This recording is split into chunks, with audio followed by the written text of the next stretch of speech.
چې مونږ په دې ملک کې څومره قتلونه روان دي، دا روژه دام د دینه خالی نه ده، مرګونه دي او قتلونه دي بیګونه.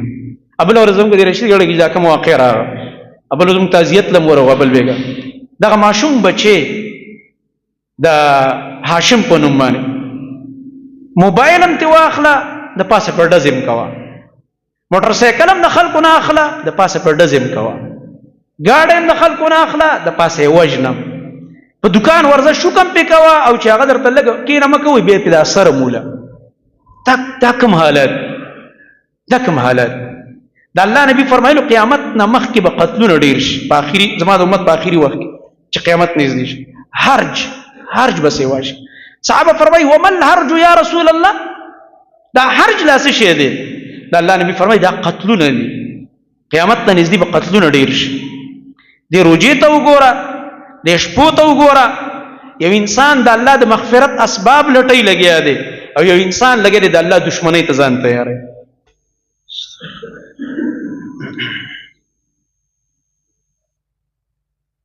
إن الحمد لله نحمده ونستعينه ونستغفره ونعوذ بالله من شرور أنفسنا ومن سيئات أعمالنا، من يهده الله فلا مضل له ومن يضلل فلا هادي له، وأشهد أن لا إله إلا الله وحده لا شريك له، وأشهد أن محمدا عبده ورسوله صلى الله تعالى عليه وعلى آله وصحبه أجمعين. أما بعد، فأعوذ بالله السميع العليم من الشيطان الرجيم من همزه ونفخه ونفثه. يا أيها الذين آمنوا اتقوا الله وقولوا قولا سديدا يصلح لكم أعمالكم ويغفر لكم ذنوبكم، ومن يطع الله ورسوله فقد فاز فوزا عظيما. وقال الله عز وجل يا أيها الذين آمنوا كتب عليكم الصيام كما كتب على الذين من قبلكم لعلكم تتقون.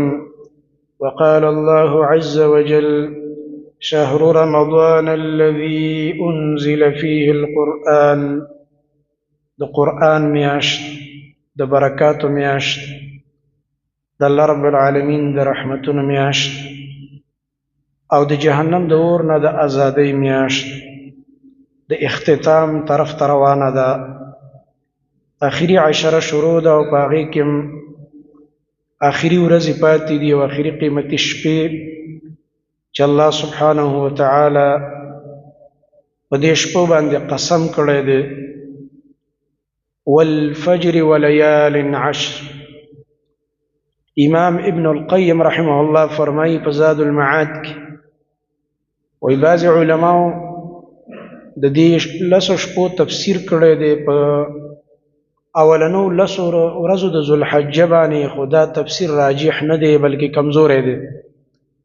راجح تفسیر دا دی چې دې لسو شپو نه مراد چې الله رب العالمین په قسم کړی دی د آخري لس شپې د رمضان دی.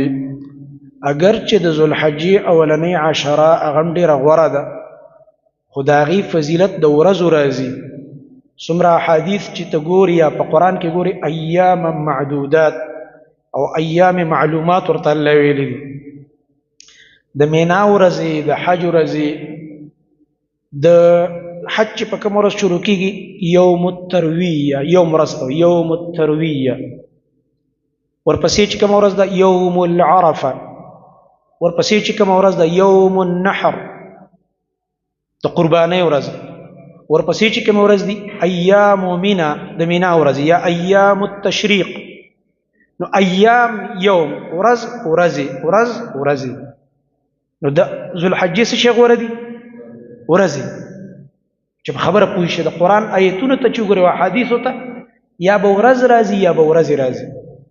او د رمضان آخري شپې غوره دي، ځکه نبی صلی الله علیه وسلم فرمایي من قام رمضان، چا چې د رمضان شپو کې قیام وکړ بیا د الله نبی فرمای خاص کر من قام لیلة القدر، ګوره لیلة شپه راځي، چا چې قیام کو په شپه د قدر ایمانا واحتسابا، د ایمان په بنیاد چې ما په یو لوی رب ایمان راوړی، د هغې تقاضا دا ده چې زه به خپل هغه رب ته ودرېږم، د هغه بندګي او عبادت به کوم، په دې جذبه ودرېږي د رمضان په دې شپو کې، او بیا خاص کر لیلة القدر شپه تا ته میلاوه شي ودرېږي. څوک چې قیام یې وکړو په شپه د قدر کې، نو د الله نبی صلی الله علیه وسلم فرمایي دا د ایمان شعبه شوه، ځکه چې ایمان نه پکې ویلی نبي علیه السلام. د ایمان د شعبونه یو شعبه دا ده، د مؤمن یو خوی او صفت دا دی چې دی به لیلة القدر کې قیام کوي، او د ایمان په بنیاد به کوي، واحتسابا او د اجر او ثواب په نیت به کوي. نو غفر له ما تقدم من ذنبه، دته به بخنه وکړی شي د هغه ګناهونو چې مخکې د کړي دي. سبحان الله، الله دې دا موږ ته رانصیب کړي دا فضیلت. او پرون قرآن کې موږ دا ویلې، په درس کې موږ دا خبره وکړله چې یو انسان الله رب العالمین ته د شپې قیام کوي په دې جذبه باندې چې دی د الله رب العالمین نه د هغه د رحمت امید ساتي، ويرجو رحمت ربه، چې زما رب په ما رحمت او رحم وکي. او دلته الله فرمایي واحتساب، د الله نبی وي واحتسابا، دا امید بساتي د الله نه چې مال الله په دې باندې اجر راکوي. نو چې په دې دوو جذبو باندې او په دې دوو صفاتو باندې تا قیام وکړو، الله سبحانه وتعالی مخکنی ګناهونه دې سره معاف کوي. ابو هريره رضی الله تعالی عنه هم دا حدیث نقلو، او دغه رنګه ام المؤمنین عائشه صدیقه رضی الله تعالی عنها هم د دې اخیری عشرې خاص کر د دې شپو فضیلت نقل له. او په قرآن کې الله رب العالمین د دې شپه ذکر کړي، که ورځې ذکر کړي ده، انا انزلناه فی لیلة القدر، لیله شپې ته وایي. الله فرمایي یقینا دا قرآن ما نازل کړی نه، د دې د نزول ابتدا مې کړی، د شروع او آغاز په شپه د قدر کې. شپه د قدر ورته ولې وایي؟ قدر عظمت او لوی مرتبه. هلکه دا پلانې سړی ډېر قدرمند دی، ډېر د قدر والا دی، سمانه ډېر اوچت عزت دی، په مجلس کې د ده اوچت مقامي چې راشي ټول خلک یې احترام کوي. نو په ټول کال کې دا هغه شپه ده چې د الله په نزد ډېره قدر والا ده. د قدر یو معنا ده عظمت او شرافت او لویوالی، او بل دې ته لیلة القدر ځکه قدر په عربي کې اندازې ته. الله رب العالمین په دې کې د ټول کال تقدیر او اندازه نازلوي، د رزقونو د عمرونو، چې دې کال تقدیر خو مخکې نه لیکلی شوی، خو په دې شپه کې د یو کال تقدیر را نازل شي چې دې کال لا به دومره دومره کسان مري، دومره دومره به د دې رزقونه وي. خوش قسمته انسان باغی چې په دې شپه الله ته ولاړي او د ده تقدیر را نازلېږي، او د سره د خپل تقدیر غمی چې الله سبحانه وتعالی ما په سعادت مندو بندگانو کې حساب کی. نو په دې وجه مرته لیلة القدر وایي. بعض وی دي ته لیلة القدر ځکه قدر کې معنا د تنګوالیم ده. قرآن کې بار بار تاسو ته تیر شو کنه چې د الله خوښه ده یبسط الرزق لمن یشاء ویقدر، الله خوښه د رزق چاله فراخی او ویقدر او تنګي. قدر په معنا د تنګي مرازي. دا څنګه شپه ده، ملائک دومره ډېر راکوز شوي چې د ځمکه تنګی داسې د ډېر رش د لاسه. موږ ته خو ښکاري نه، زموږ الله ویلي دي، زموږ پسې دی ایمان دی. زموږ نبی صلی الله علیه وسلم فرمایي چې ملائک راکوزیږي، او الله هم دغه صورت کې څه وایي؟ تنزل الملائکة والروح، ملائک راکوزیږي او روح راکوزیږي، مراد جبریل علیه السلام دی، یا نور تفسیرونه علما کوي. نو غرض دا دی چې په دې شپه ملائک راکوزیږي او دومره ډېر راکوز شي چې دا فضا داسې تنګ شي. بالکل بدقسمته انسان باغی، ډېر بدقسمته انسان، ډېر بدقسمته انسان باغی چې ټول ملائک الله ځمکې ته ډېر راکوز کړه، او دی په دې شپه په بازار کې ګرځي چپلې اخلي، په دې شپه دی په بازار کې ګرځي سوټ پسې ګرځي، په بازار کې ګرځي چکر لتلی دی. لکه ته سره راغلی دا ملګری سپلی علي 400 خوشاني روان دي، 500 خوشاني روان دي، بازارونه یې تنګ کړي دي، چکر ول روان. دا د چکر شپه ده، دا خو د قدر شپه ده، دا خو الله ته د قیام شپه وه، دا خو د عباداتو شپې وي. دا خو هغه شپې دي چې الله رب العالمین په قسم کړی دی چې والفجر د سار په ټیم الله قسم کوي دا ډېر مبارک وخت دی دا به ضایع کومه د سار مونځ په وخت کوه په رمضان کې د عادت واخسته دا نه چې څنګه نن روژه ختمه شي او سبا له بیا ستا په مسجد کې درک نه لګېږي په مونځ کې نه ټریننګ دې واخسته د شپې د راپاسېدو ټریننګ دې واخسته پښمني ته راپاسې دقسې هره شپه د الله بندګۍ ته راپاسه د سار ځانون نسي نیمه ګنټه 40 منټ مخکې راپاسه موبایل ځان ته په ټیم کا د شپې په دې نیت ودکېږه زه به د شپې راپاسم کوم عادت چې ما په رمضان کې اخستی و دا عادت او خوی او صفت به زما جاری ان شاء الله تعالی دا عزم وکړه چې عزم وکړي الله درته بیا اسانوي نو چې وختي راپاسې د سار مونځ به دې نصیب شي جمع به دې نصیب شي نو د فجر په ټیم الله قسم کوي ځکه دا ډېر مبارک وخت او قرآن کې الله رب العالمین د فجر مونځ ته قرآن الفجر ویلی دی ان قرآن الفجر کان مشهودا دا د سار د فجر دی قرآن ته ملائک حاضریږي دا خو هره شپه ټول کال حاضریږي د فجر مانځه لکه د نن مازدیګر چې کوم ملائک موږ سره راشي دا هم سبا ساره پورې پاتې او هغه سار والا ملائک چې مازدیګر پورې ډیوټي هغه هم راکوز شي او هغه د بیګا والا میساري دا پکې راجمع شي حاضري پکې وکړي او نور ملائک هم هغه ملائک چې هغه د قرآن د اورېدو دپاره ګرځي په دې ځمکه کې د الله نبی فرمایي داسې ملائک دي چې هغه داسې مجالسو پسې ګرځي چې هلته داسې درس کېږي د قرآن د دین خبره کېږي د الله عظمت او لویوالی د الله توحید بیانېږي دې مجالسو کې یو بل ته آواز وکړي راځئ راځئ راځئ څه پسې ګرځېدو هغه پیدا شو راځئ کښېنئ زمونږ نن د قرآن په درس کې څه حال دی او زمونږ نن د فجر په مونځ کې څه حال دی او زمونږ په د اخري شپو کې څه حال دی دې آیتونو او حدیثو ته ځان ورمخې ته کړو چې آیا موږ په دې کې څه برخه واخسته که نه الله رب العالمین خو فرمایي په دې کې به عقلمند انسان خپله برخه اخلي عقلمند انسان والفجر وليال عشر والشفع والوتر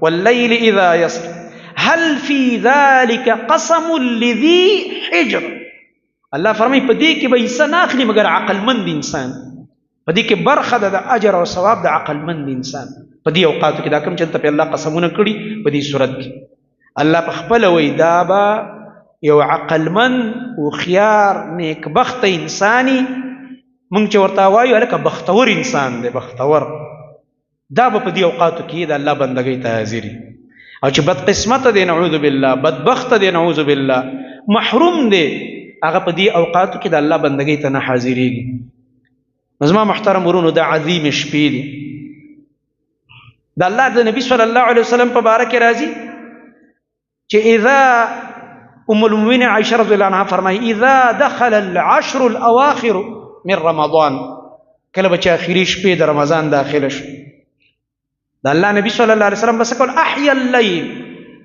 وايقظ اهله وشد المئزر ټول شپه به رونه ولا ټول شپه به د الله عبادت احیا الليل خپل اهل به را پاسه او بیبیانې پاسې د الله عبادت کوي دا شپې د خوب نه دي او دغه رنګه خپل کمربند به کلک کړلو ملا به کلکه وتړله د الله رب العالمین عبادت او بندګۍ ته زما محترم ورونو دا زموږ ستاسو د خوږ نبی صلی الله علیه وسلم احوال او کیفیت چې الله ورته مخکني رستني ټول ګناونه معاف کړي پاکې ګرځولې د ګناونو نه اگر دې موقع نه فایده اخلي موږ په ګناونو کې مکمل ککړ او د ځان د بخښنې غم او فکر را سره نشته دی ټول عمر هم په دې تېر کړو ګورو به ورسره یو ورځ خو دې دا ونه دکان ته نه ځم ګورو به ورسره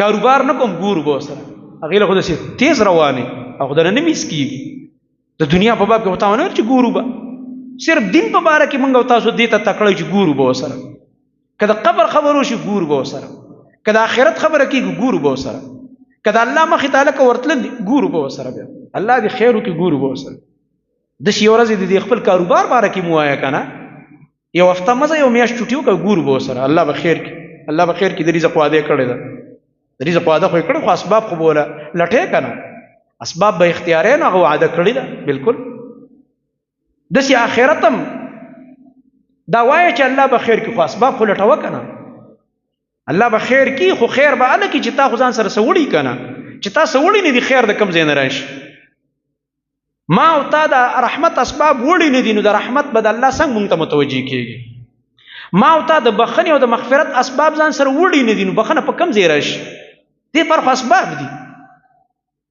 د یو ملک د ایرپورټ نه هسې نشي وتلی چې جاز ته وخېږي.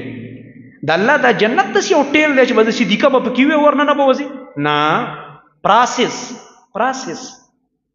نه به تېرېږي. ته زه د ایرپورټ ته لاړ شه که نه، ستا پاسپورټ نشته، جوړ کړی دی نه دی، تیاری دی نه دی کړی، کوایف دی برابر نه دي، پاسپورټ دی بیا جوړ دی خو ویزه دی نه ده لګېدلی، ویزه دی لګېدلی خو ټیکټ دی د جاز نه دی اخیستی. ویزه دی که نه، ټیکټ دی نشته، اوکې نه دی، او جاز ولاړ دی په ایرپورټ، او ته ورشې ورته چې یاره دې جاز ته ورخېږم، ورته ټیکټ وښیه، پاسپورټ دې هم ټیک ده او ویزه دې هم شته، ټیکټ خو مې نه دی اخیستی چې ټیکټ دی بهر وځه. ټیکټ به د دې جاز یو سړي په 50,000 اخیستی، ته ورله 15 لکه ورکه نه دي پرېږدي دي، ته ورته 15 لکه در کوم، ټیکټ خو د دې جاز 50,000 دی یا 1 لک ټیکټ دی، زه دله 10 لکه در کوم یار پرې مې ده، وایي 10 لکه نه چې 20 لکه راکیم. رولز پراسس، موږ د رولز او د قانون پابند، کوایف دي نه دي برابر. 10 لکه مه راکوه، 20 لکه مه راکوه، لاړ شه ټریول ایجنسۍ له 1,80,000 ورکه ورخېږي به، دې نور خلکو لږې ورکړي دي خو وخته، تا اوس ډېرې ورکې خو کار نه کوي، قیامت کې به بیا ډېر سال لاله ورکې. الله فرمایي سورت آل عمران کې دا 3 پاره چې څنګه ختمیږي، اخریت کې الله څه وایي چې دا ټوله ځمکه د سرو زرو نه راته ډکه کي، او دی وایي یا الله دا واخله، دا تې نه قبلو، دا تې بیا نه قبلو. او نن معمولی صدقه وکړه، معمولی عمل وکړه، دا کار کوي ځکه پراسس کې روانې صحیح روانې، اوس مقدم دا نن مقدم د عمل د تیاری لګې دی، فایل ستا تیاریږي زما او ستا، نو چې فایل مخکې نه برابر دی ورځه جنت ته، الله دې موږ تاسو ټول بوځي. ځکه چې د روژې فایل دی سم دی، د منځونو دی صحیح دی، اول فایل به د منځ کولاویږي. د الله نبی صلی الله علیه وسلم فرمایي اول چې د انسان سره حساب کیږي د قیامت پر ورځ به د منځ هغه فریضه ده پس د ایمان نه چې الله په شپه ورځ کې 15 ځل په موږ فرض کړی ده. بعضې خلکو ته اشکال راځي په حدیث کې، ځکه بل حدیث کې راځي چې اول حساب به د وینې کیږي، چا چې بې ګناه قتل کړی دی، دا څنګه چله؟ یو حدیث کې راځي چې د منځ به اول حساب کیږي، خبرې ته فکر دی، خبره ځان پوه کوي، او بل حدیث کې راځي چې اول حساب به د څه کیږي؟ د وینې. نو په دې ځان پوه کوي. موږ سره 2 قسمه حقونه دي. څو قسمه؟ یو دی د الله او بل دی د بندگانو. نو د الله په حقونو کې به اول حساب د صحیح د منځ، دا د دې دوه حدیث تطبیق باندې چې پوه شي چې زیر نه دي د اشکال لري شي، دا خبرې زده کوي. ډېر خلک چې په دې خبرو نه پوهېږي، په دې حدیث ګډوډ شي، او نعوذ بالله حدیثونه ایسته منکر شي، دی یو حدیث کوي یو څه دی او دی بلکې بل څه دي، ورته ته یو عالم ته کښېنه چې پې پوه دي که نه، تا کې تکبر دی او جهالت در کې جدا دی او تکبر در کې جدا دی. یو طرف ته پوهېږي نه او بل طرف ته دومره تکبر دی چې د عالم مخې ته کښېنې نه، چې تا په دې پوهې کې چې دا قرآن او حدیث چڼ کې په دې کې 2 قسمه حقونه دي. یو دی د الله حقونه، بل دی د بندگانو. د الله په حقونو کې اول حساب د منځ، او د بندگانو په حقونو کې اول حساب به د هغه کس سره شروع کېږي چې ناحقه وینې تویه کړې ده، قتل ترې شوی دی. راشه زموږ ملک ته وګوره، زموږ د منځونو حال څه حال دی، د الله په حق کې مونږ کم حال دی، زمونږ کم ریکارډ هم دی، کم فایل زمونږ تیاریږي لګی دی. بل طرف ته راشئ د بندگانو په حقوقو کې چې مونږ په دې ملک کې څومره قتلونه روان دي، دا روژه دا هم د دې نه خالي نه ده، مرګون نه دي او قتلونه دي بېګونه. بله ورځ زموږ د رشید ګړه کې دا کوم واقع راغله، بله ورځ زموږ تعزیت له هم ورغله بل بېګا، دغه ماشوم بچی د هاشم په نوم باندې موبایل هم ترې واخله، د پاسه پر ډز هم کوه، موټر سایکل هم د خلکو نه اخله، د پاسه پر ډز هم کوه، ګاډی هم د خلکو نه اخله، د پاسه یې وژنه، په دکان ورځه شوکم پې کوه، او چې هغه درته لږ کېنه مه کوئ بیا پې دا سره موله. دا کوم حالت، دا کوم حالت؟ د الله نبي فرمایلو قیامت نه مخکې به قتلونه ډېر شي، په آخري زما د امت په آخري وخت کې چې قیامت نږدې شي، حرج به سیوا شي. صحابه فرمایي وما الحرج یا رسول الله، دا حرج لا څه شی دی؟ د الله نبي فرمایي دا قتلونه دي، قیامت ته نږدې به قتلونه ډېر شي. دې روژې ته وګوره، دې شپو ته وګوره، یو انسان د الله د مغفرت اسباب لټۍ لګیا دی، او یو انسان لګیا دی د الله دشمنۍ ته ځان تیاروي، بې ګناه خلک وژني. څومره لوی ظلم! څومره بدبختي ده زمون. دا خو د چا بچي دي که نه دا جرایم پیشه؟ دا خو بل ځای نه دي راغلي، دا خو انډیا نه دي راغلي، دا خو د امریکې او اسرائیلو نه دي راغلي، دا خو د کافرو د ملک نه دي راغلي. دا خو دلته کلمه چې پلار یې کلمه وایي، مور یې کلمه وایي، خو په کور کې ولا تربیت نه دی ورکړی، اول یې په خیال نه دی ساتلی، په آیسو په پوډرو په جوارۍ په دې راواوړېده، خرچه چې ورسره نشته، کار کوي نه، د کار خو دی نه، ځکه دننه ختم دی، دومره نشي کړي ختم دی، د کار خو نه دی. نو چې کار نه کوي خرچه نه مې لګي نو زما او ستا خونې ورانوي. دا د دې مور پلار دپاره د دنیا تباهیم شو او د آخرت تباهیم شو، ځکه د دې اولاد د تربیت به تپوس کوي، باقاعده به تا نه تپوس کوي. او زمونږ بچي مور او پلار بار به ګرځي، د شپې به 10 بجې شي 11 به شي، دا نه وایي دا زموږ بچی چېرته دی. پلار یې په خپله مسجد ته نه راځي مانځله، دی به د بچي نه څه تپوس کوي، لکه تا مونځ کړی که نه؟ دا خو الحمدلله چې نیک پلار وي نو هغه ګوري، د مسجد ته راتلو یو لوی برکت دا دی چې ته په خپله جومات ته راځي، ته به بچی هم ګورې، داسې داسې به وګورې چې نشته، کور کې به یې ورټي، بې عزته به یې کړي، مور به یې بې عزته کړي، د سره به یې احساس وي. دا د تربیت دی چې وګوره زما پلار په دې خفه کېږي، مور مې غوسه کېږي، په دې خفه کېږي چې زه مونځ له نه ځم. دی چې د الله د کور سره د تعلق جوړ شو الحمدلله، ته ورته بیا نصیحت مه کوه، دا په خپله الله پاک نیک کوي، دا به نیک سړی، دا به ښه سړی. د دې مونځ خپل اثرات دي، برکات دي د الله د کورونو سره چې چا تعلق. او چې کله ته پې مونځ او دس تپوس دې نشته، خو چېرته که د 100 روپو خبره راغه او د بیل خبره راغه، په دې باندې بچي هم شوړو مونږ د کور نه، جګړې هم کوو، بې عزتۍ هم کوو، ټوله محله په سر ودرو، خو د مونځ په سر مونږ خفګان نه کوو. غلط ماحول کې په ناسته باندې مونږ بچی ونه رټلو چې ته چا سره ناسته ولاړه کې، ستا چا سره تعلق دی، دا ته کوم ځای کې ګرځي، د شپې په ټایم کې کوم ځای کې ګرځي، چا سره ګرځي، چا سره دې تعلق دی، چا سره ستا ناسته ولاړه ده. ستا خو دومره وس نشته دی، دا د 100,000 روپو د 50,000 روپو موبایل د کوم ځای نه راغی، دا دله چا درکړه، دا کوم ځای کې و، دا تپوس شته؟ تا سره د 1,00,000 روپو دا موبایل د کوم ځای نه راغی؟ کومه لوبه کې نښتی، څه لوبه دې شروع کړې ده، دا راته لږ ووایه. څه کې ستا کارکردګي ریکارډ دې څه دی، ریکارډ دې چېرته خراب طرف ته روان دی، ځکه د پلار خو وس نه کېږي چې د 80,000 روپو موبایل والي، دله د 50,000 د 1,00,000 موبایل والي، دا چې ده سره دی د نه تپوس وکړه که نه، کوم ځای نه تا سره دا راغی؟ ته خو مزدوري نه کوې، ستا حالات خو ما ته معلوم دي، دا تپوس نشته. نو په دې بنا باندې زما محترمونو دا جرمونه عام کېږي. دا انسان چې مجرم ګرځي دا په پیله ورځ نه مجرم کېږي، دا د دې مور پلار اوله غلطي، بیا نن سترګې پټې، بیا سبا پې بیا سترګې پټې کا، بیا پې هفته بعد بیا سترګې پټې کا، خطې په خپله هم خبرېږي، بله هم ورته ویل لکه زوی دې ګوره هلته ګرځي، زوی دې ګوره هغه ځای کې دی، په خپله یې هم وویني، ورور بل زوی ورته وایي چې دا هلک ګوره هلته دی پې پړی ورسس کړي، چې ورسسني کې به دا کیسونه به کوي که نه، ځان به هم غر کوي، معاشره به هم غر کوي، او تا به هم بدناموي او ستا تبعي به هم کوي، تاله به دا جرمونه راوړي خامخا. زما محترم ورونو، دا رمضان المبارک کې زمونږ دا حال دی، زمونږ ماحولونه په دې کې ټیک نه شو، مونږ به کله ټیک شو، مونږ به کله سمیږو، هسې هغه خپل غم دی جاړو لګیا دی فریاد کوو. نو غرض دا دی زما محترم ورونو، هغه عرب چې د هغوی د جاهلیت تاریخ ته وګوره، دا چې وروسته بیا صحابه دي او الله ته د رضا اعلان کوي او د ټول انسانیت امامان یې ګرځوي، او الله قرآن کې فرمایي رضی الله عنهم ورضوا عنه، الله ر دوی نه رضا، دوی د الله نه رضا، یحبهم ویحبونه، الله دوی سره محبت کوي، دوی د الله سره محبت کوي. اولئک هم الراشدون، دا هدایت یافته ډله ده. اولئک هم المتقون، دا متقیان دي. اولئک هم المفلحون، دا کامیاب دي. اولئک اصحاب الجنه، دا جنتیان دي. دا بار بار بار بار او بیا الله رب العالمین فرمای وکلا وعد الله الحسنى، دې ټولو صحابو سره مې ښایسته وعده کړي جنت ته وځي. دا ډیګرې په قرآن کې بار بار ګوره، دا ولې ورکړي؟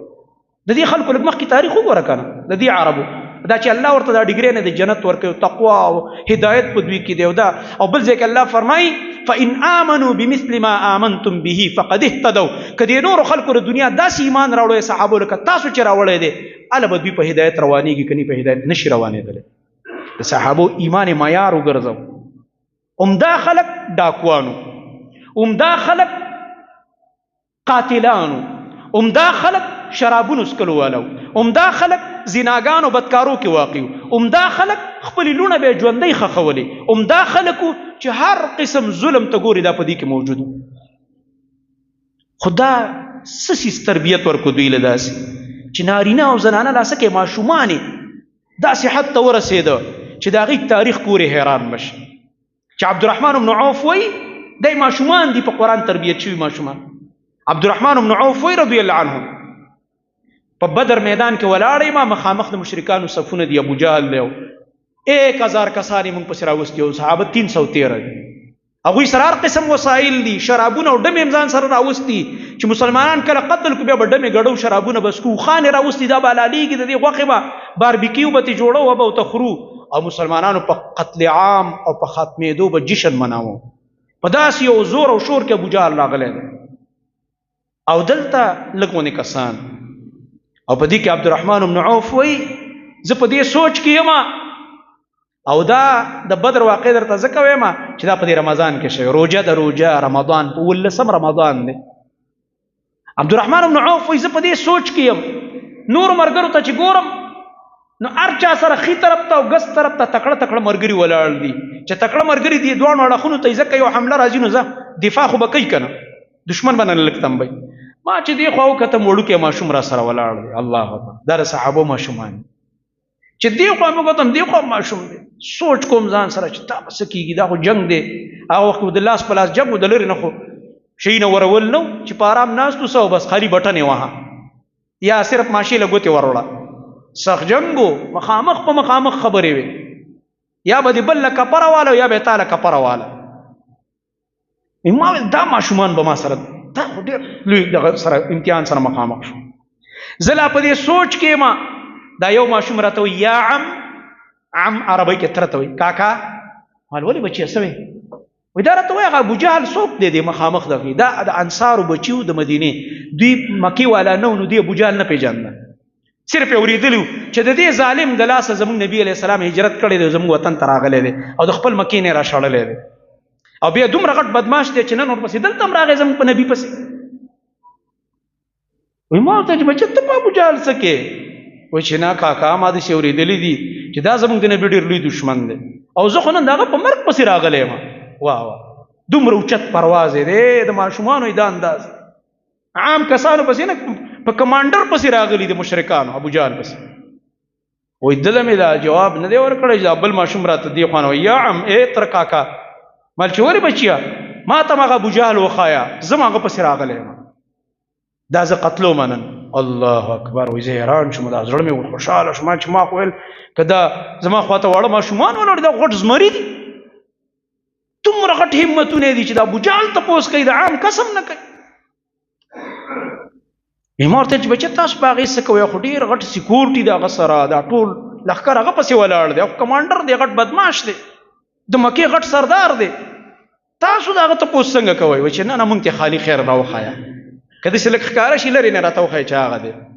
ما چې ټیکې ده هسې مې ویل لکه چې بس ماشومان دي ورته وښایي او شوق خو به پوره شي، ورتلی خو نه شي. وایي بس لږ ساعت بعد مې چې کته د ابو جهل د لښکر نه راووتو د خپلو کسانو باندې ګرځي او ډېر تکبر کې په خپل دغه باندې سورلی باندې سور دی، په دې اس باندې ناست دی. وایي ما ورته چې بچیه هغه ګورئ هغه اس باندې دغه ابو جهل دی. وایي ما لا اشاره نه وکړه، دا د باز په شان والوته، دا صحابي وایي لکه باز چې الوځي شاهین او په چا حمله کوي او ښکار کوي داسې دواړه ور والوته، د یو بل نه مخکې شو او ورغه ورپسې هغه اس یې وله په دا خپو باندې وواله سورلي او لاندې را خطا که ابو جهل د سورلی. مشرکان حیران شو، حق حیران، دا واړه ماشومان راغه زموږ سردار باندې حمله وکړه، بلکل ذهن کې دا غړو سوچ نه و د هغوی، د توقع خلاف کار وشو، داسې زمري وو صحابه.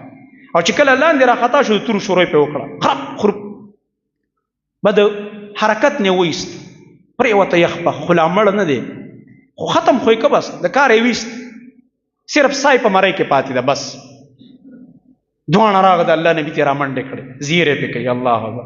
داسې بچي داسې بچي. الله د الله نبي یو وایي ګوره ما ابو جهل وجلی دی، بل وایي ما وجلی دی. نبي علیه السلام ورته وخندل، وایي تورې وښایې، دواړو چې تورې وښایې دواړو تورو باندې وینه وه، د هغه پلیته وینه پې پرته وي، دواړو وجلی دی.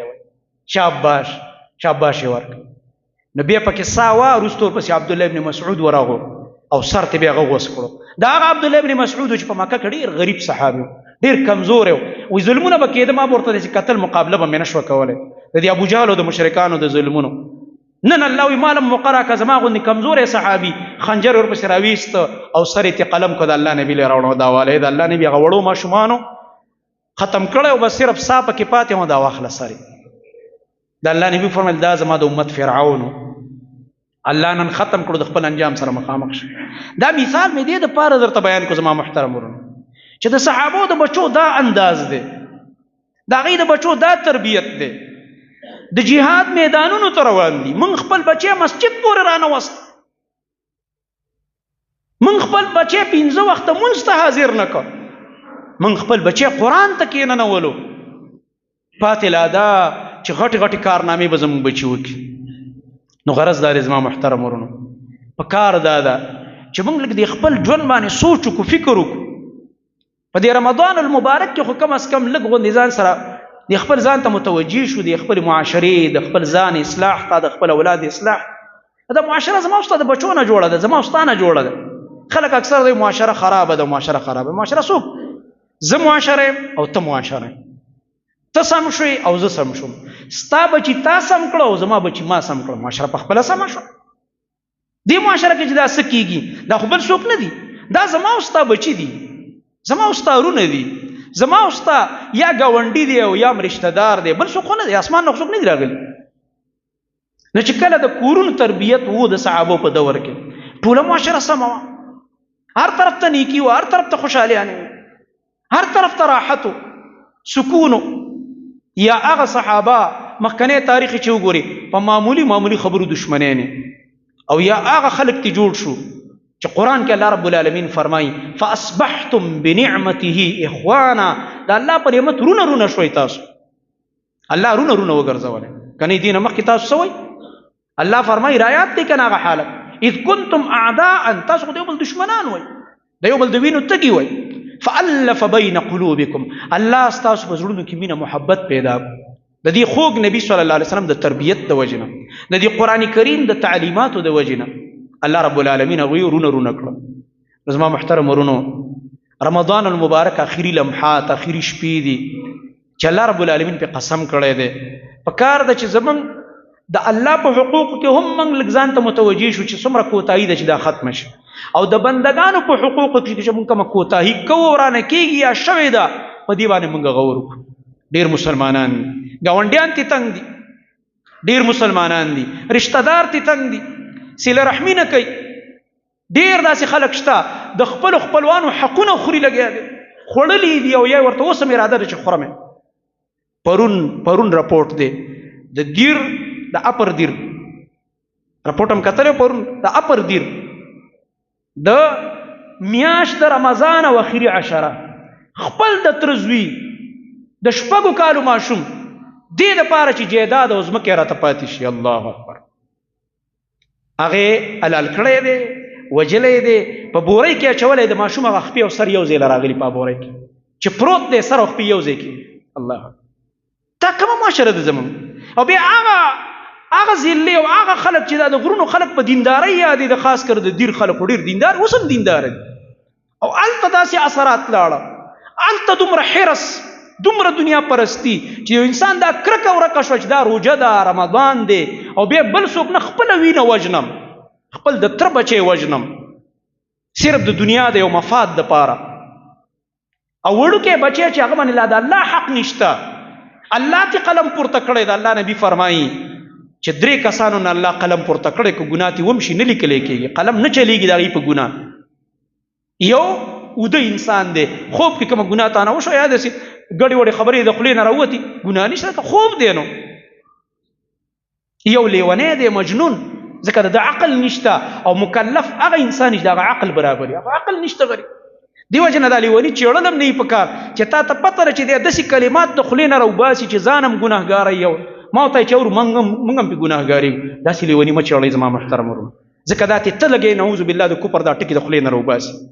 که هغه کومه ګناه وکړي هغه پې نه دی ګناهګار، خو چې تا وچېړلو ته پې ګناهګارېږې که نه، دا ګډې وړې د هغه د خولې نه کله کنځلې راوباسې، کله هغه نور غلط الفاظ وایي، مه کوه دا. هغه ګناهګار نه شو، ته ګناهګار یې. او بل ماشوم دی، د الله نبی پر ماشوم څو پورې دی بالغ شوی نه دی، چونکې د خواهشات و دور لا نه دی، په 100 روپو 50 روپو زی ځان خپل مامو خواږه وسه اخلي، دې ته خوشحالېږي، ګناه لا نه پیژني، په د ګناه نه لیکلی کېږي. ته دې وژنې، بیا دې د تره زوی دی، بیا دې خپله وینه ده، رشته دار دی، ملاتړ دی سبا. دا هم څومره د افسوس خبره ده چې موږ د تره زوی دشمن ګڼو. پښتنو ته د تربور نوم ایښی دی. دا خو ستا چې کوم دی ستا مټې دي، ستا ملا ده، ستا دپاره ملاتړ دی د الله بنده. دا څه کې دا کم غلط سوچونه دي زموږ، د کمې خبرې غم مونږ وکړو. زما محترم ورونو، دا حسدونه، دا کینې، دا په زړه کې چې کوم ګندونه او خیرې دي، د الله نه وغواړو یا الله دا زموږ د زړه نه لرې کړه. یا الله یو چاله نعمت ورکو، د تره زوی دی دی، د ترور زوی دی دی، ګاونډي دی دی، ګاډی ورکو، بل نعمت وی الله نورم ولا ورک. حسدونه مه کوئ زما محترم ورونو. په حسدونو کې د حسدي انسان خرابېږي همیشه. قرآن کې موږ هغه د یوسف علیه السلام واقع ونه ویله. د یوسف علیه السلام رونو د یوسف علیه السلام سره حسد وکړو که نه، چې دا به ورک کړو، د پلار د مخې نه به یې لرې کړو، کوی کې وغورځو، خلکو واخیسته او غلام یې جوړ کړو، په منډۍ د مصر کې خرڅ کړ. خو چې الله نه ورکولو، د عزیز مصر د وزیر اعظم د مصر کور ته لاړو، هلته پې بل امتحان راغی، جیل له پکې لاړی، هسې به سره دروغ وی الزام د هغې د ښځې د طرف نه پې ولګېده، حالانکې جرم د هغې د ښځې و د زلیخا. خو الله پاک دله په دې کې یو په دې مصیبت کې دله یو اوچته مرتبه لیکلې وه، چې په جیل کې د خوبونو تعبیر ورکړه 2 کسانو ته، چې یو د باچا نمبئی دی او بلې ساقي دی، چې هغه وله شربت یا جوسونه یا د هغه زمانې شراب وغیره تیارول، او هغه خلاص شو د جیل نه. نو بادشاه خوب ولید او ورته ویل چېرې جیل کې ما یو کس لیدلی، یوسف نومې دی. الله اکبر. ابا د بادشاه د خوب تعبیر ووایي. بادشاه ولېږلو، په دې طریقه بادشاه ته چې اطلاع وشوله، بادشاه د ځان سره اوچته عهده ورکړه. اول یې وزیر خوراک مقرر کړو، په خزانو د مصر مقرر کړ، او وروسته بیا عزیز مصر شو. قرآن په دې ګواه دی چې ورونه ورته په آخري ملاقات کې څه وایي؟ ایها العزیز. ورونه خو یې نه پېژني، ورونه ته څه به دا یوسف دی چې دا موږ 3 ځل د ده نه غله وړو کور ته. الله ورته مخې ته ذلیله کړه. ورونه چا چې د خپل رشته دار ګاونډي د خپل یو مسلمان ورور سره حسد وکړي، دی به زه ورک کړم، هغه به نه ورک کېږي، الله به تا ورک کړي، او تا به د هغې مخې ته او د هغه خاندان ته الله ذلیله کړي. یو ورځ یاد ساته، دا کینې د زړه نه وباسئ زما محترم، دا غلط سوچونه ختم کړئ. دکانداران ورونه دا سوچ مه کوئ غلط، چې ټول ګاک دې ماله راشي، دا مخامخ دې د لوږې نه مړ شي، دله ولې ګاک ورغه؟ پرېږده، مه کوه دا سوچ، غلط سوچ مه کوه. دا دعا کوه یا الله دا ټول دکانداران د انسانان دي، مسلمانان دي، د دې رزق تاجت دی، غربت دی، بچی دي، ښځه ده، د کور خرچې دي، یا الله ټولو له حلال رزق ورکې فراخه. زړه مه تنګوه. زموږ زړه کې څومره حسدونه دي، که یو دکاندار له ګاک راغی دا بل بې خپوي چې ولې د له ګاک راځي، بیا د هغه دپاره لږې منصوبې جوړوي، هغه دپاره منفي سوچونه، بازار کې بدنامول، او د سره خو 2 نمبر سي دی، او دا خو دوکه‌باز دی، او دا خو ولې دا شی کوې؟ ته څه وایې چې په دې به زما رزق سیوا شي؟ دا ځکه خو موږ ښه کېږو نه که نه، په دې چلونو ته نه ښه کېږي، په دې چلونو ستا رزق نه سیوا کېږي. زما محترم ورونه، د دې زړونه لږه صفایي وکړو، دا خپل نیتونه لږ صفا کړو، دا حسودونه او دا کینې او بغضونه د زړه نه وباسو. والله چې دا معاشره به ښایسته شي، برکتي ژوند به مي. هسې ځان له زړه وخوړلو، ځان له زړه وخوړلو بې ځایه. کله چې انسان د زړه نه دا خبرې وځي، دا زړه یې ښایسته وي، خوشحاله وي، راحت کي ژوند به دې مزېداري. الله چې تا له څومره رزق دغی پای به خوشحاله وي، د بل رزق ته به پسخېږي نه، نیت به دې ورته خرابېږي نه. نو زما محترم ورونو، د خپل ځان اصلاح پکار ده. او بل دا آخري یو څو منټه کې د دې هغه ورځو په مناسبت سره کېدای شي بیا بله جمعه چېرته اختر راشي، الله اعلم کله راځي، خو دا مسله به ذکر کړو د صدقة الفطر، چې اکثر مسلمانان وروڼه خویندې له دې تپوس کوي. صدقة الفطر، زکات الفطر مو ته وایي، فطرانه مو ورته وایي، پښتانه ورته سرسایه مو وایي. دا ټول نومونه دي. د الله نبي صلی الله علیه وسلم فرمایي دا چې دی طعمة للمساکین دی، د مسکینانو یو خوراک دی، او دا خوراک یې ویلی دی، خوراک.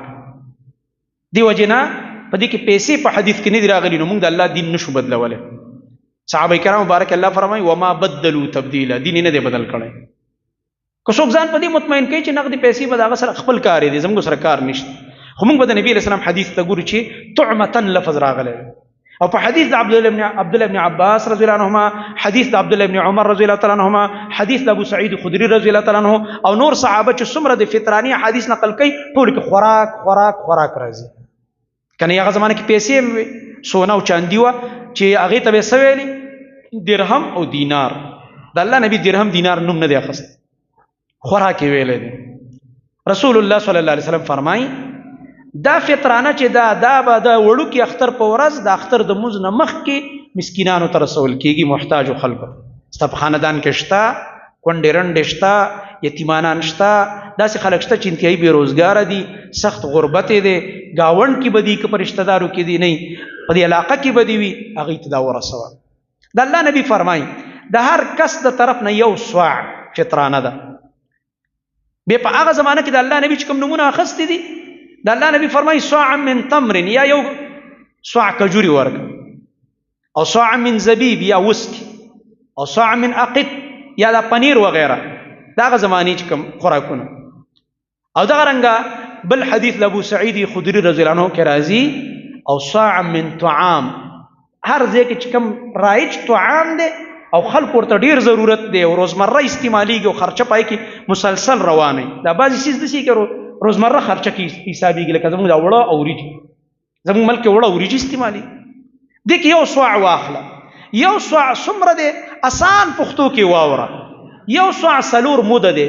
لکه څنګه دی زموږ ملک کې کیلو دی، کیلو 100 پاوه دی، 4 پاوه. دا یو شرعي پیمانه د صاع، نو دا 4 موده دی. مود څومره د یو درمیانه انسان لاس چې نه ډېر غټي نه وړوکی، هغه به یو لپاره ډکه کي، یو مجمع ته وړه، یو بیا راډکه، دا یو مود دی، 2 موده یو ځای ته واړو، دا یو صاع شو. 4 لپې یو صاع دی، دا 4 موده یو صاع دی. یو صاع پیمانه تقریبا زما محترم ورونو دا 2.5 کیلو جوړېږي. د هر کس د طرف نه اگر که دا ماشوم په دغه ورځ د اختر پیدا شو، د اختر د مانځه نه مخکې د ده طرف نه هم فطرانه ادا کړي. ځکه د الله نبي فرمایي د هر کبیر او صغیر او زنانه او نارینه د هر چا، او تر دې پورې د الله نبي فرمایي آزاد او غلام، په کور کې د غلام دی د هغه طرف نه به مدا کېږي. دا وی ادا کوي تاسو. نو د دې صحیح ټایم د اختر د مونځ نه مخکې دی. بعضې ملګري دا وایي چې یاره بعضې احادیثو کې چې راځي چې صحابو به دا یو شپه 2 مخکې د فطرانه ادا کوله. زما محترم ورونه کې موږ په خپله چې سوچ وکړلو، هغه داسې وه چې نبي علیه السلام یو نظام جوړ کړه، قانون وکړه، مدینه کې یو نظام جوړو، هر څه منظم و، بې ربطه نه و، د هر چا ریکارډ هر څوک په دغه کې نظر کې و د الله د نبي صلی الله علیه وسلم، غریبانان مسکینان ټول. نو هغه به نبي علیه السلام صحابه مقرر کړي وو، په بیت المال باندې هغوی سره به دا جمع کېده دا فطرانه. نو دا جمع کېدل یې کړي دي، په دغه یو شپه 2 مخکې جمع کېدل کړي هغه صحابو سره، کوم چې په دې ډیوټۍ مقرر وو. باقي چې دا فطرانه تقسیم شوې ده، نو د اختر د مونځ نه مخکې به هغوی زر زر تقسیم کړه، کسان به مقرر وو، پوره یو ټیم به و. لکه دې وخت کې دا بعضې رفاهي ادارې خپل یو ټیمي کسان یې ورسره او هغه ګرځي او دا د انسانانو د خیر ښېګړې کارونه کوي. صحابه کرام رضی الله عنهم په دې مقرر وو، هغوی به دا تقسیموله د اختر د مونځ نه مخکې. نو صحیح ټایم هم دغه دی. زموږ په ملک کې یا وړه دي یا چې کوم دی د وریجې دي. وړو ته ډېر ضرورت دی، هر غریب چې دی وړو ته حاجت دی، هر څوک چې وړو ته حیران دي.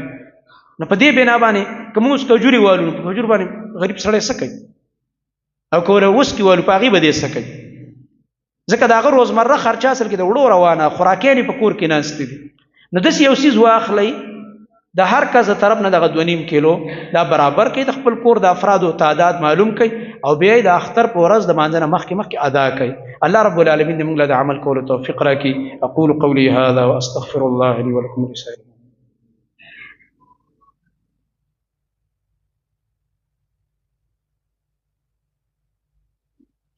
إن الحمد لله نحمده ونستعينه ونستغفره ونعوذ بالله من شرور أنفسنا ومن سيئات أعمالنا، من يهده الله فلا مضل له ومن يضلل فلا هادي له، وأشهد أن لا إله إلا الله وحده لا شريك له، وأشهد أن محمدا عبده ورسوله صلى الله تعالى عليه وعلى آله وصحبه أجمعين.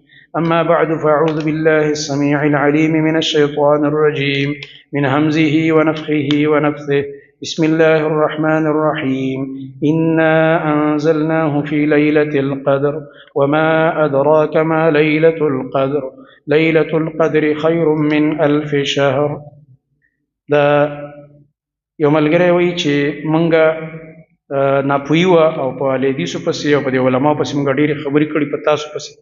اوس وایي تاسو او ټولو اهلحدیثو نه معافي غواړم، ما ته معافي وکړئ، انشاءالله زموږ طرف نه معافي.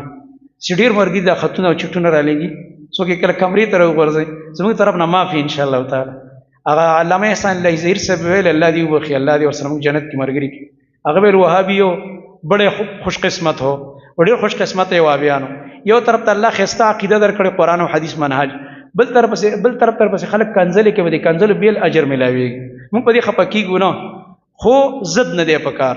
که موږ ته چا بدې ردې ویلي او هغه په دې پیمانه الله رب العالمین دې معاف کړي، الله رب العالمین ټول په نیکو کې استعمال کړي.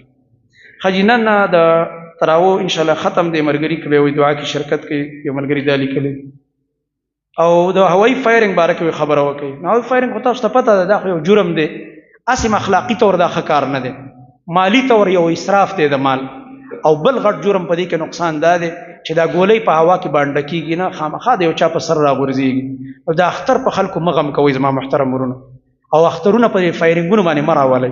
د دې جرم نه سخت ځان وساتئ د الله دپاره، نه د دې د وجې نه چې یاره انتظامي اعلان کړی دی او پولیسو اعلان کړی دی. پولیس نه، د الله دپاره ګناه د الله د یېرې نه مه کوه، دا یاد وساته، د الله د یېرې نه یو نافرماني او ګناه مه کوه، ځکه دا قتل دی. ستا د لاسه به یو انسان ووژلی شي، ستا د لاسه به یو انسان عمري معذوره شي، په سر به ولګي، عمري به مینټل شي، دماغ به کار پرېږدي. داسې یو رګ به ولګي د ملا وغیره، ټول عمر به خپې کار پرېږدي، ټول عمر به معذوره شي. دا ستا په عملنامه کې لیکلی شوی، ته به خبر هم د ځان نه قیامت کې به کیس راوخېږي او الله رب العالمین به دې ګیر کړي. نو دې وجه نه دا جرم دی زما محترم ورونو، الله نه یره پکار ده. دا فایرنګونه میرنګونه دا مه کوئ، د دې نه ځان وساتئ. حاجي دا خبره خو موږ کړه ماسخوتن ته راوه. بل یو ملګری وایي چې یاره سړی دی او خپله دغه چې کوم دی یو زنانه ده او هغه خپل خاوند له ټیم نه ورکوي، دا نافرماني ده. دې باندې خو الحمدلله مخکې موږ ډېرې خطبې کړې، قرآن درسونه کې هم دا مسله ډېره بیانه شو. زنانه چې کوم ده د الله نبي صلی الله علیه وسلم فرمایي وایي دا خاوند ستا جهنم هم دی او ستا جنت هم دی. څونه خلاصه کړې ده خبر نبي، شارټ کټ خبره یې کړې. که د دې خاوند خدمت دی وکړو خوشحاله او د جنت ته به ځي، او که دا د خفه که جهنمه یې والعیاذ بالله. د دې وجه نه دا د بدبخته ښځې علامه ده چې هغه خاوند سره بد اخلاقي کوي. بیا ټول امور ورته ستا محتاج دي، د بچو خرچه، ستا خرچه، جوړه جامه، هر څه دپاره غریب منډې تړلی وي. ټیک ده، داسې یو خبره یو خوی به پکې چې ستا د طبیعت خلاف وي. په زنانه کې کله داسې یو خوی چې د سړي د طبیعت خلاف وي، د الله نبي فرمایي په دې کې ګزاره کوئ یو بل سره، په دې سترګې پټوئ، چشمپوشي کوئ، خیر دی. چې غټه بد اخلاقي نه وي. یو خو زنانه د ډېره بد اخلاقي به کې بې حیا وغیره ده، هغه بېله خبره، بیا طلاقه که ختمې که. او که چېرته داسې یو معمولي غوندې دا ترکاري دې داسې پخ کړی او دا چلو ده، په دې باندې جګړې او د کور لانجې دا نه دي په کار. او د یو بل سره تسامح په کار دی، معافي په کار ده. بل دې شپو کې د الله نبي به دا دعا ډېره کوله، تاسو یې وایئ اللهم انک عفو تحب العفو فاعف عني. دا ټولې شپې قیمتي وګڼئ. بل ورځ چا دا خبره کړې چې یاره بس 20مه شپه د لیلة القدر او باقي ته ضرورت نشته، دا ته چا ویلي؟ په تا وحي راغلی ده، دا ته چا ویلي؟ دا ټولې شپې چې دی مزیداري دي او الله رب العالمین موسم هم ښکلی کړی دی.